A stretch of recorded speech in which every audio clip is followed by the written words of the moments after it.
just been having trouble making content. I just don't know what the fuck to talk about anymore. It's just, things have been shit. I can't focus on anything. My job fucking sucks. Again. Fuck. I wish I had something to do for this channel. I don't want to just fucking leave it, because I like this. I like what I'm doing. I have fun with this. Nazis were socialists. The fuck you just say? Nazis were socialists.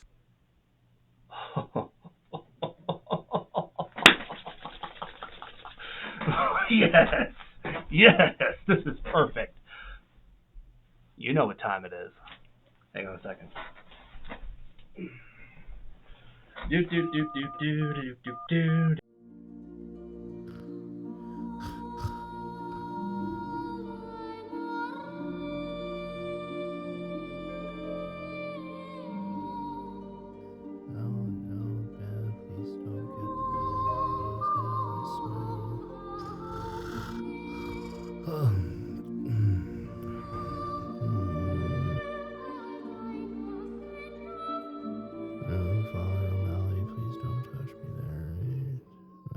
Told me this. Come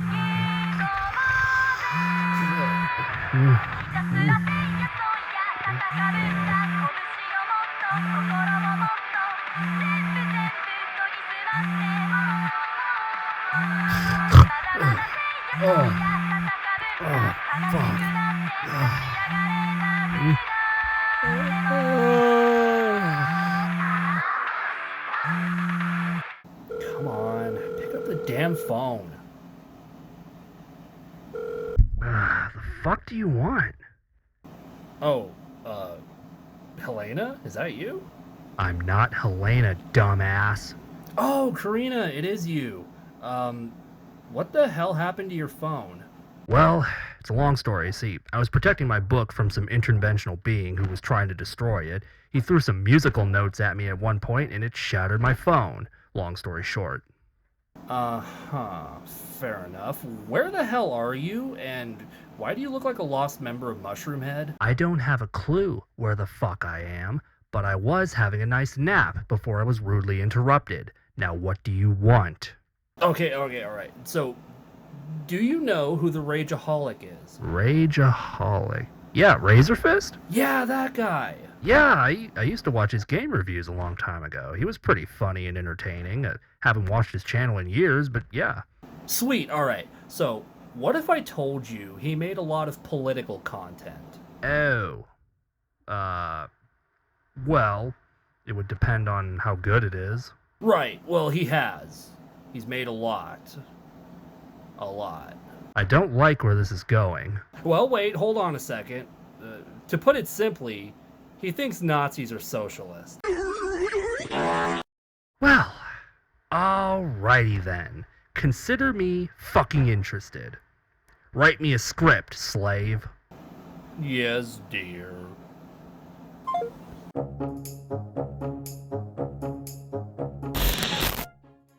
Ah, yes. Hello, everyone. Long time no see. Y'all should know me by now, but if you don't, I am Kerri-San, the goddamned McDaniels. You're probably wondering why I look like Spencer's #1 customer today. Well, to explain that to you, I would have to first explain to you time travel in conjunction with stretching space-time, not to mention dimension jumping, black hole theories, yada yada nerdy shit like that. Basically, I'm caught in an unfamiliar dimension and I'm having an adjustment period.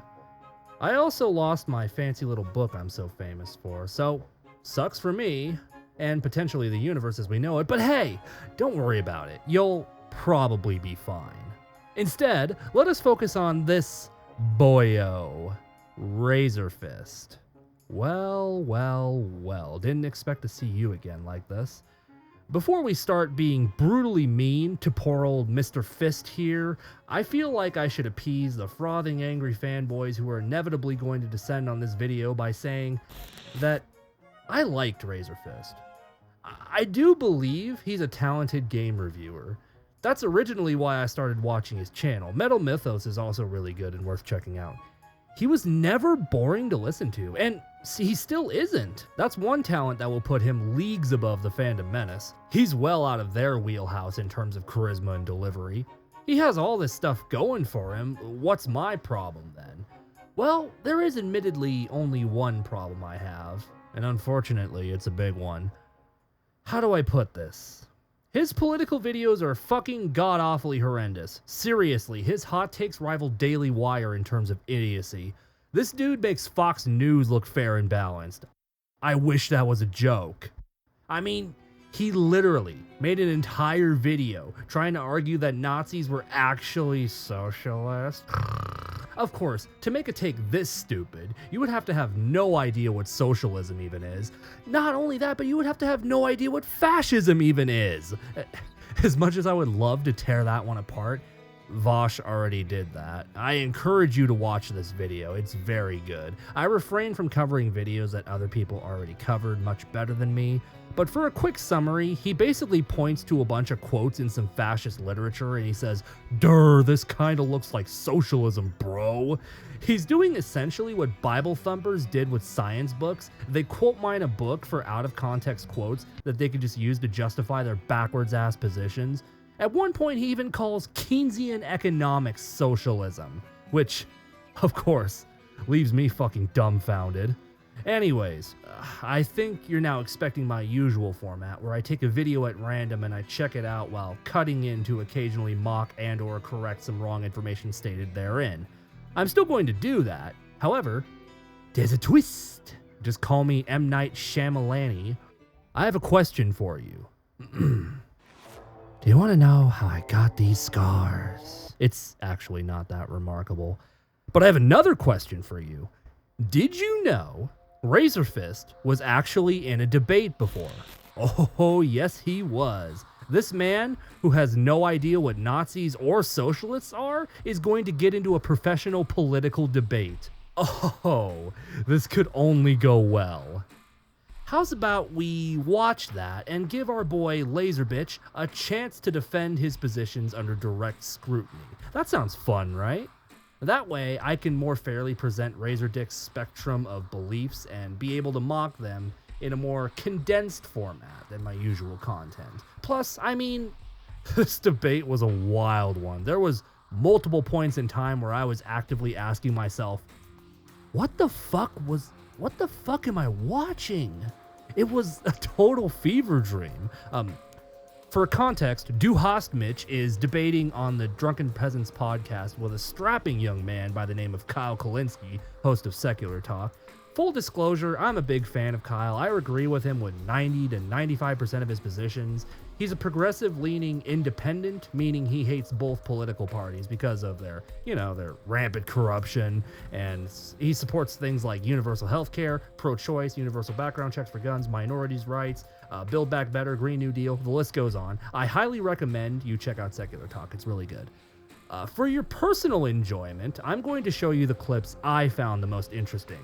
This debate was an hour and a half long, but I went through it multiple times just to present you with a more palatable video. You're very much welcome. Show your appreciation by liking this video, or I'm going to show you a magic trick involving me making a pencil disappear. Let's get started. The Donald Trump phenomenon. Now, obviously, Razor, you've made some videos supporting Donald Trump and his presidency. Yeah. You still, supporter.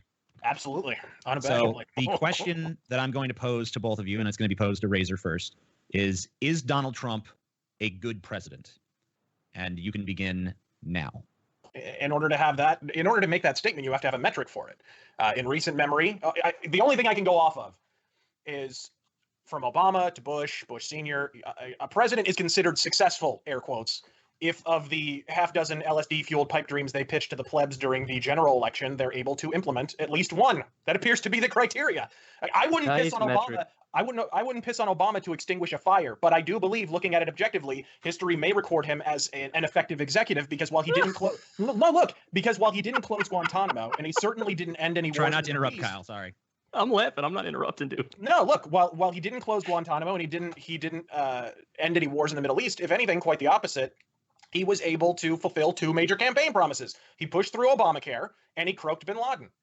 Period. Like, applying this metric, you'll find it largely unchanged over the last quarter century. If the president was able to fulfill 1 or 2 of his major campaign promises, and obviously there's going to be other things sprinkled on top, well, the media throws him a parade. He's largely considered a success, which is why someone's going to have to explain to me how in the first 10 months of his first term, Trump can institute the 5-year lobbying ban on politicians he promised, institute the overruled on fight, win, and reinstitute the Middle East travel ban he promised, pull out of the TPP like he promised, institute the federal hiring freeze like he promised, appoint a conservative replacement for Justice Scalia like he promised, set aside money for and begin erecting prototypes of the fucking wall like he promised. I thought you're socially liberal. And be confused even in passing with a failure. I mean, just this past week, he unsealed the JFK assassination files, which wasn't even a campaign promise. It was literally just an offhanded reference he made on a radio show. They were scheduled to be released. Jesus, you get so diverted by any tweet. You think it's like gospel. 1 second, Kyle. You gotta wait. The bottom line is this cat has kept more promises in 10 months than Obama broke over the course of 8 years. This, right here, is one of the most hilarious defenses of Trump I've ever heard in my life. Not even kidding. You heard right. Razorfist is defending him essentially by saying, "Oh, well, he did some of the things he promised, and the more you do, the better you are, right?" No, not really. Notice how this scale doesn't take into account whether or not these were good changes or not. Also notice how the Muslim ban Trump was famous for was also on Razorfist's list of his accomplishments. Kinda telling, huh? More importantly, though, sure, he promised he would do it, and he did it. Cool, he fulfilled a promise. That doesn't mean it was a good policy to begin with. Also kind of telling at the end there, he said, "This is the left standard for judging a good president. How does this not make Trump not a good president, huh?" Is it? Is it, Razorfist? Is it really? Is it really the left's definition of a good president? I call that framing into question. If you're wondering why Kyle said, "I thought you were a libertarian," that's because Razorfist was patting Trump on the back for electing Neil Gorsuch into the Supreme Court. Neil Gorsuch is a man famous for trying to pass a law allowing private businesses to discriminate against whoever they want. That's not a joke. Not a thing I imagine a libertarian would like too much. But this is just the beginning of the Trump simping. I thought Geeks and Gamers was the ultimate Trump simp. Well, son of a bitch, here comes Trump Fist gunning for the first place prize in licking Donald Trump's asshole clean. I mean no hyperbole when I say Trump could never do anything wrong in the eyes of Razorfist. No matter what dumb shit he does, no matter what dumbass ignorant choices he makes, Razorfist is there to perform his appalling apologetics. Alliteration! Need proof? Strap in, kids. We're just getting started. One of the most, and I think probably the most prominent politician to come out the earliest for both gay marriage and gays in the military was actually a Republican. It was Barry Goldwater, Mr. Conservative. So it's not completely out of step with the Republican platform. It's just out of step with what the neocon platform became, the Reaganites, the Pat Robertson Brigade, and so forth. Would you deny that that's the more vehement strain in the party today?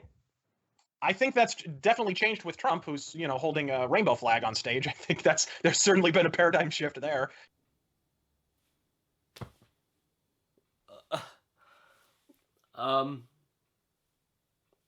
Hey, Pup Icarus, have you got anything? Nope, I haven't. Same here. Yeah. This video is real.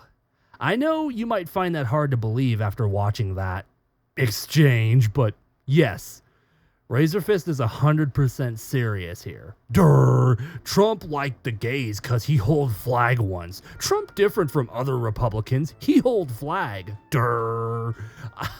I have no idea. I have no idea whether or not that Barry Goldwater statement was true. I don't care because it proves nothing. Even worse than that, he's trying to argue that Trump is different from neocon Republicans. This is, of course, laughable because this is the same Donald Trump that was big into the Barack Obama was born in Kenya conspiracy theory, a thing exclusively pushed by neocon, Tea Party crazy people. They're called Trump supporters now. Even worse than that, he's also arguing that the modern Republican Party is more liberal on social issues, which wasn't true back then and definitely isn't true now.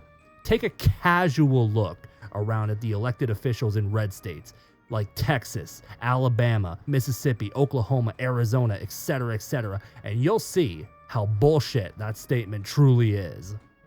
Kyle also pushes back against him by pointing out that Trump elected Mike Pence as vice president, a guy who is staunchly against gay marriage, who was against gay marriage his entire life.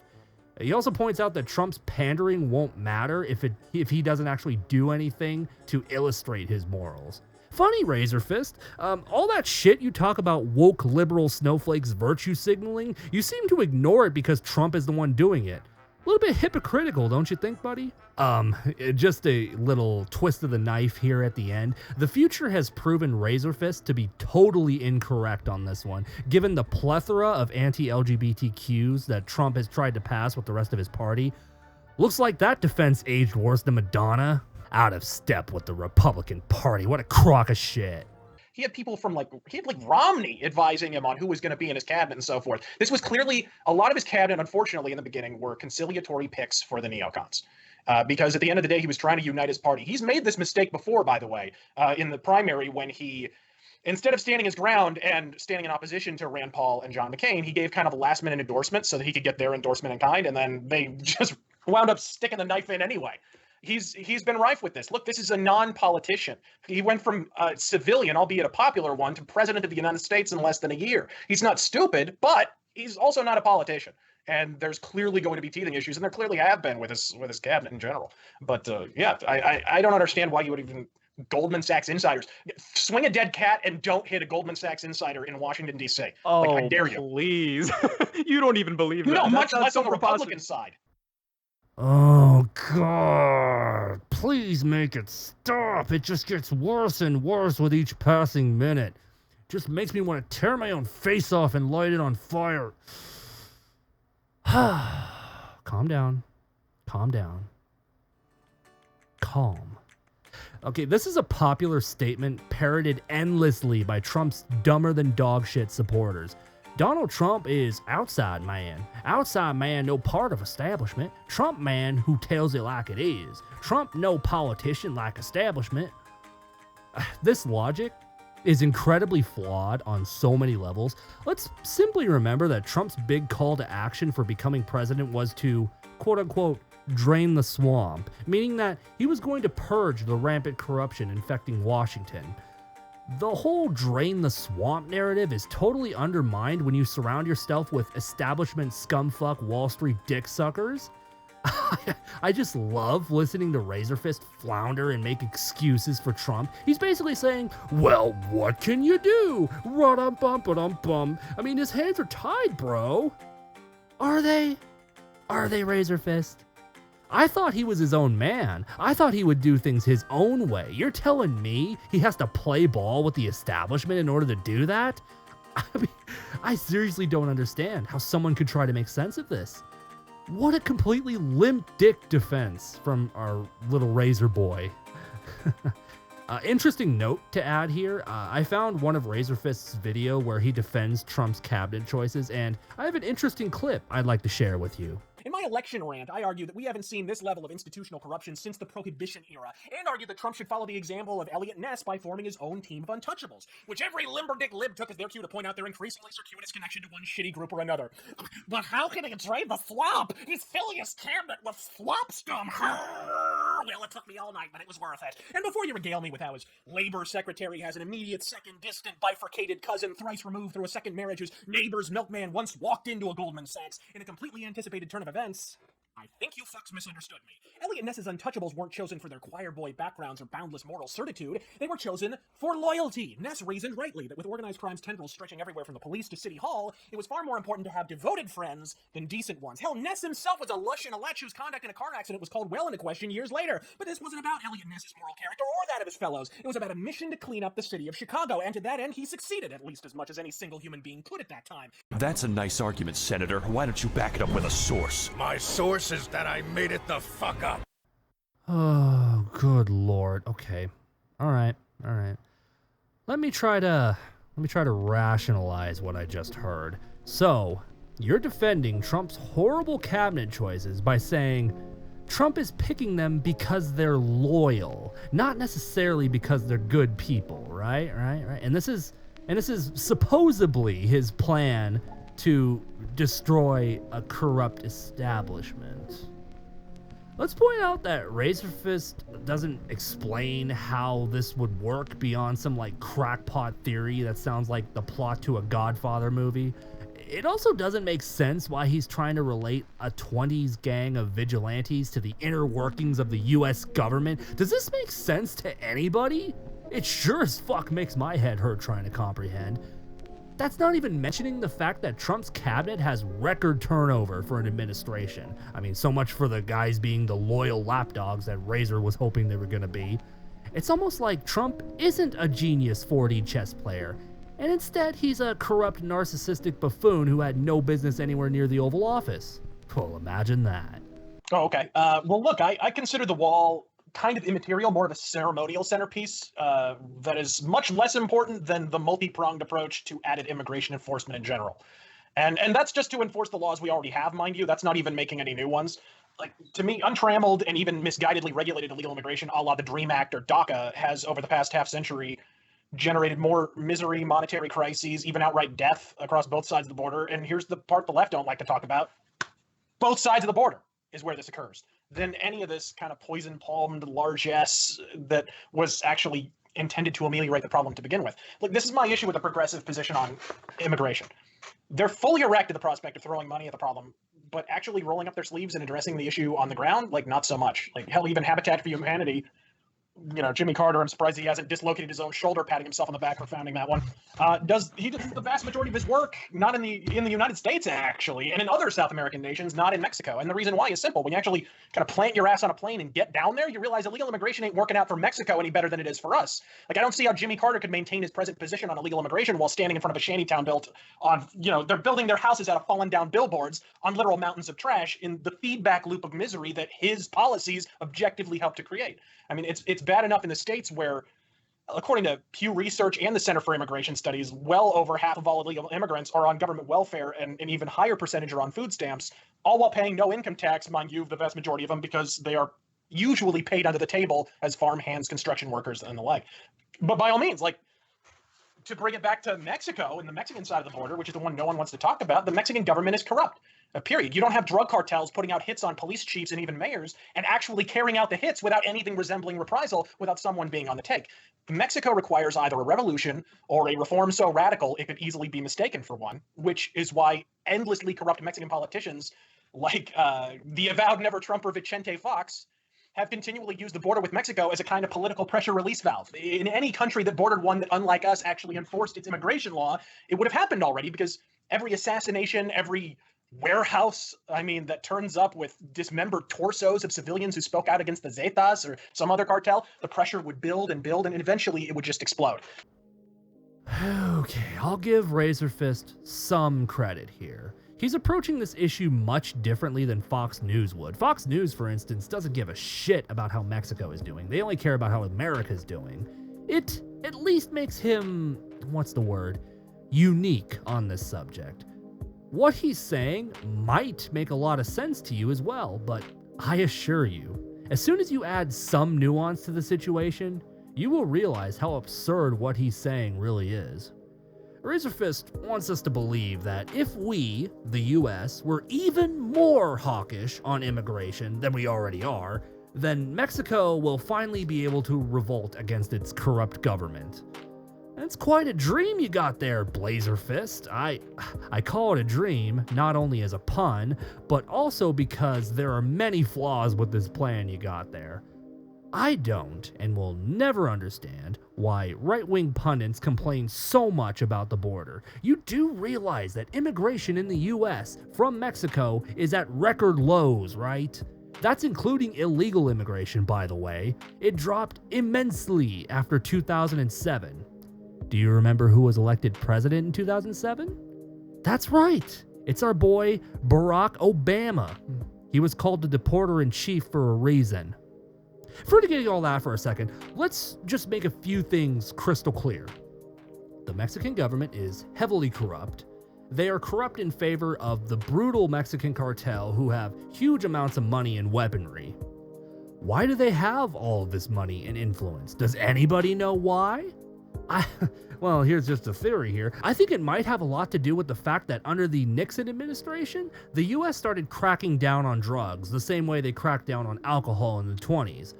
All that really accomplished was filling our prisons with non-violent drug offenders and creating a hugely lucrative black market for heroin and crack cocaine. Wherever there's a market, there's a supplier ready to deliver by any means necessary. I mean, Razorfist has talked very passionately about how much he cares about Mexico, and I don't doubt that for a second. But your methods of helping them is not going to work, and that's my issue. You are supporting a man who wants to try his hardest to keep people out who are living in a glorified war zone of a country. And by doing so, you are sentencing them to death. Razor, buddy, the reason there wasn't a revolution is not because the US is lax on the border. It's because it isn't fucking possible. Poverty-stricken citizens versus a functional military. Do you need a crystal ball to see that they don't stand a chance? These people risked their lives to get into this country because they wanted what was best for their family. And for that, they deserve our help. They deserve a better life. And erecting a big dick wall is not going to do anything for them. Instead of building your walls and kicking people out, how about you end the goddamn drug war?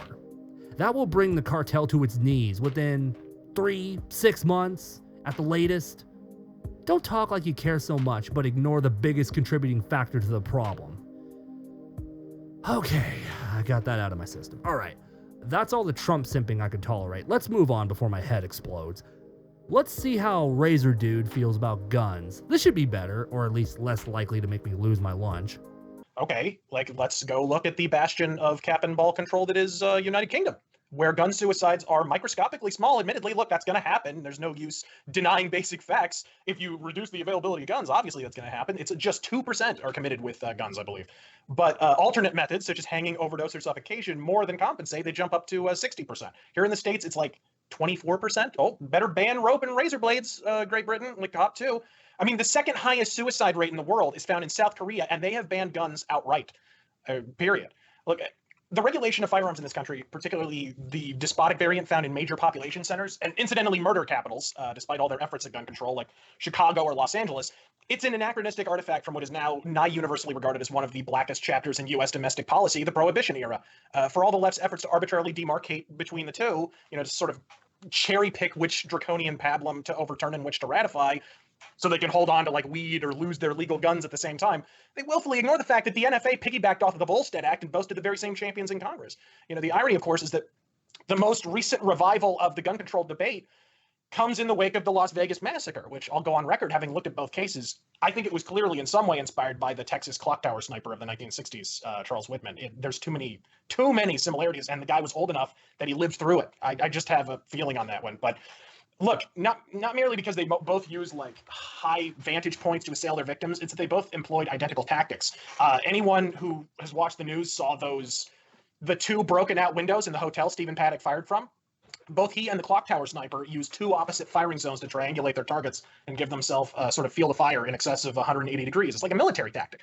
Whitman had one firing position facing I believe the University of Texas Quad, and another facing a busy street in Austin. In both cases, they neatly laid out their backup rifles, magazines, bottled water, and the like. They both had vague motives. The similarities go on ad astra, which is why I kind of laughed my balls clean off when it's suggested that armed concertgoers might not have precluded the massacre or even reduced the damage. Why? Because that's exactly what happened in the Texas clock tower case. As the massacre wore on, Whitman ran out of targets on the quad side, so as he shifted to the streets, civilians realized what was happening. They headed home and grabbed their rifles. Even professors on the campus returned their cars. They came back with firearms and proceeded to open up on this cat. Now, it's worth mentioning that this didn't kill Charles Whitman, but what it did do is pin him down long enough that he had to abandon one of his firing positions, so that instead of raining hot lead on a shitload of soft targets... Can you, shut up? That one wasn't much better.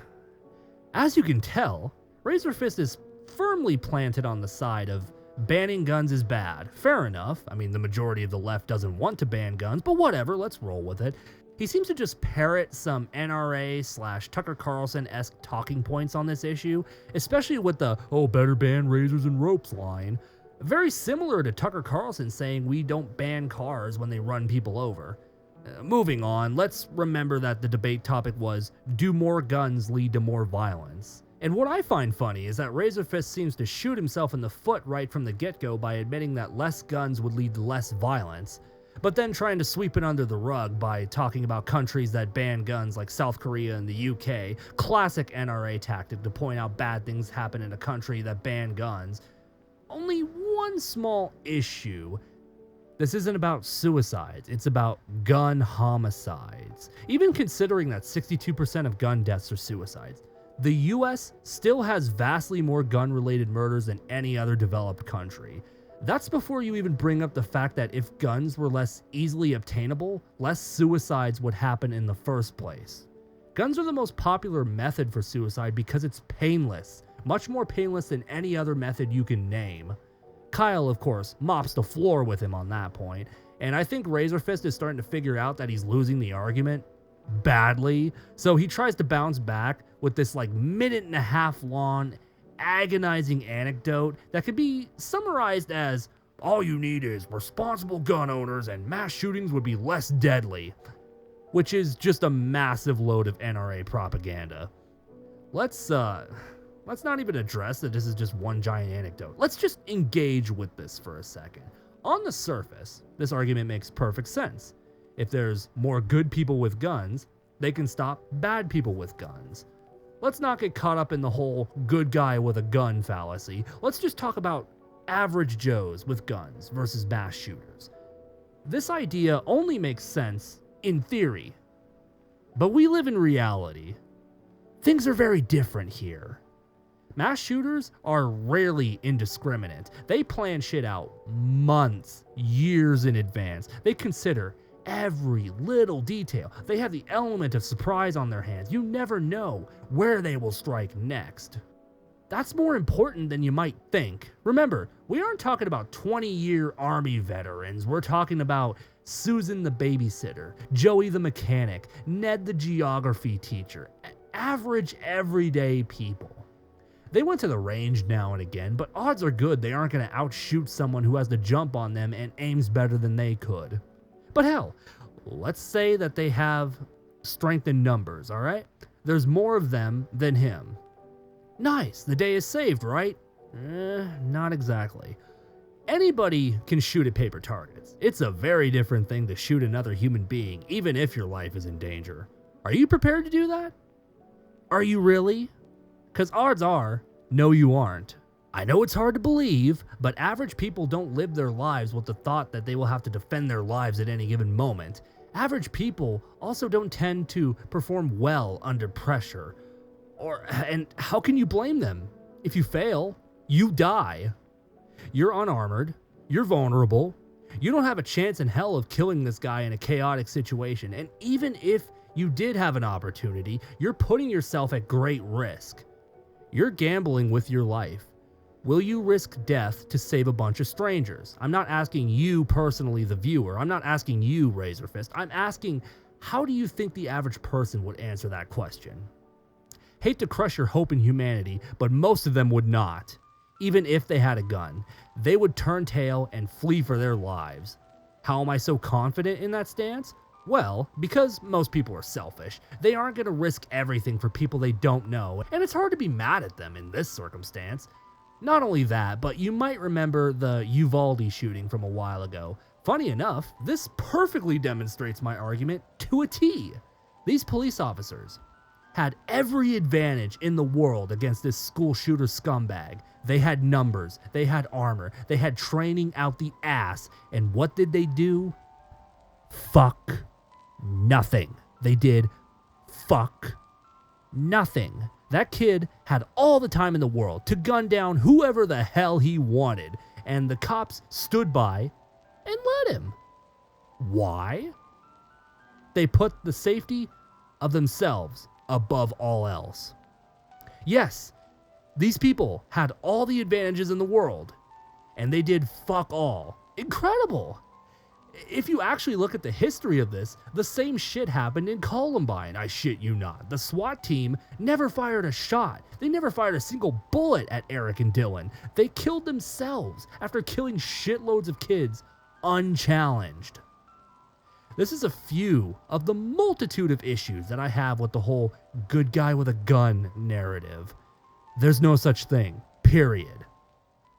So there's my TEDx talk about why this defense is horseshit, but here's one of my favorite clips from this debate to put a cherry on top to finish this ungodly long video.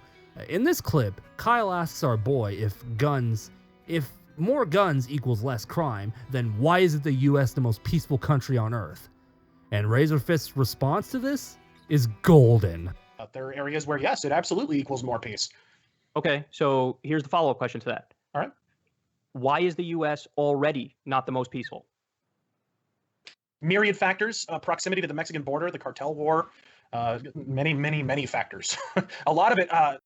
Sorry for cutting in again, but holy shit, Razorfist, could you have phrased that any worse? Holy shit. You couldn't have phrased that any worse if you tried. Again, sorry. Continue. Probably dealing with a subject I think we're going to get into later. Immigration has a bit to do with it. Lack of integration, ethnic tension, gangs. Oh, so it's drugs. the Mexicans' fault. No. What I'm saying is no. No more than any other ethnic group. It's ethnic disunity is ethnic disunity in any locale.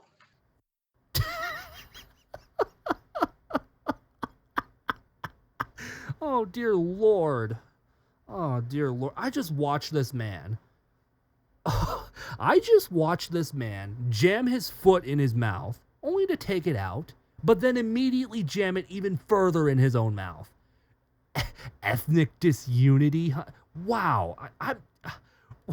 I'm at a loss for words. Please continue. Okay, well, let me just say that if more guns equals more peace, the U.S. would already be the most peaceful, and we are not.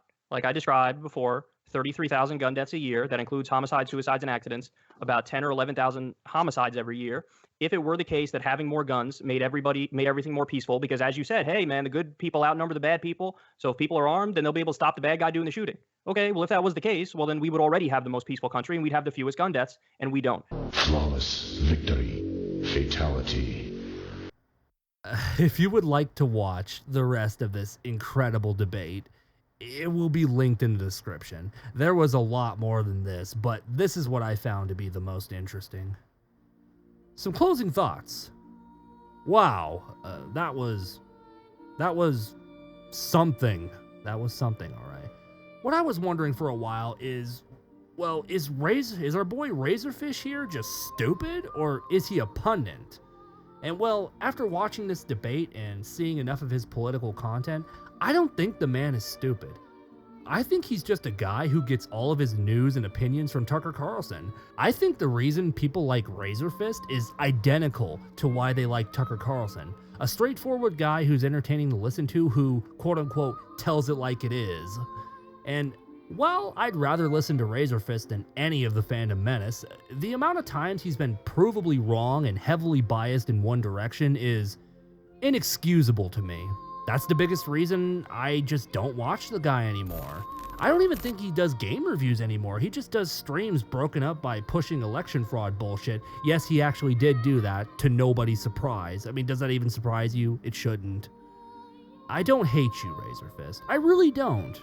Sure, I made a 30-minute long whatever video, but I don't hate you. I'm just brutally disappointed in you.